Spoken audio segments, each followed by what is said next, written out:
je vais y aller. Il est quelle heure? Donc voilà, je sais pas si ce que je t'ai dit, ça va. Ah bah si, je pense que tu as de quoi faire déjà.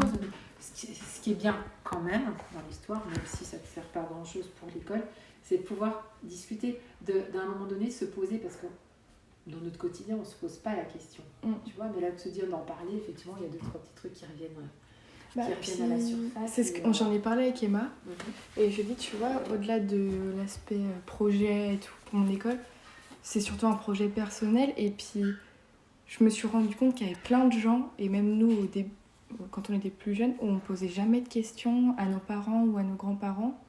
Et je me suis dit, mais c'est con quoi. C'est hyper dommage, parce que finalement tu passes ta vie avec des gens que tu sais pas. Et tu sais pas au fond de toi s'il y a eu des moments dans leur vie, même les parents si tu veux. Alors en tant que parent tu te dis toujours que tu vois, moi quand ça va pas je le dis pas forcément à mes enfants, parce que je veux pas voilà.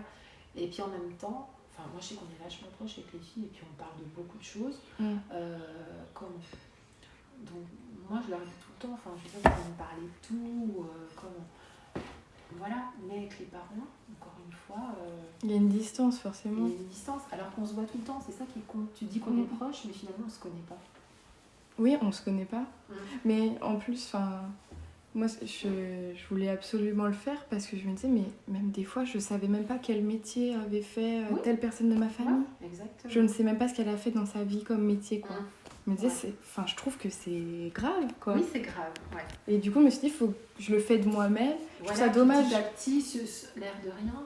Alors après, tu as des gens comme, je pense, Marie-Adrienne, si tu dis, tiens, je vais te poser des questions. Elle n'a pas voulu. Elle a pas voulu. C'est bizarre, parce que, en fait, quand elle a su que j'avais fait ça avec Noémie, je suis allée au Louvreau. Elle m'a emmenée à Courbeau, elle m'a montré la maison, m'a raconté des histoires et tout. Et je me suis dit, voilà, elle fait un pas vers moi. Oui. Mais quand je lui ai posé la question après de est-ce que toi aussi tu aimerais participer, elle était en train de coudre, et elle m'a dit je couds, on verra après.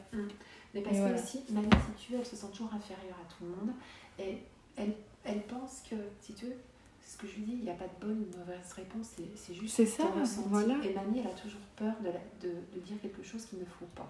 C'est plus dans ce sens-là, oui, je pense que ça la gêne.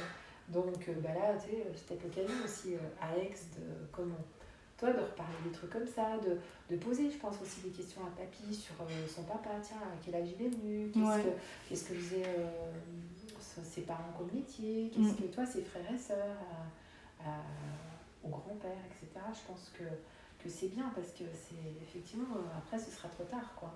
Parce que nous, on va avoir que des bribes, et finalement qui vont se déliter c'est ça. dans le temps. Puis on a une grande famille en plus, donc tu sais, c'est l'occasion aussi de...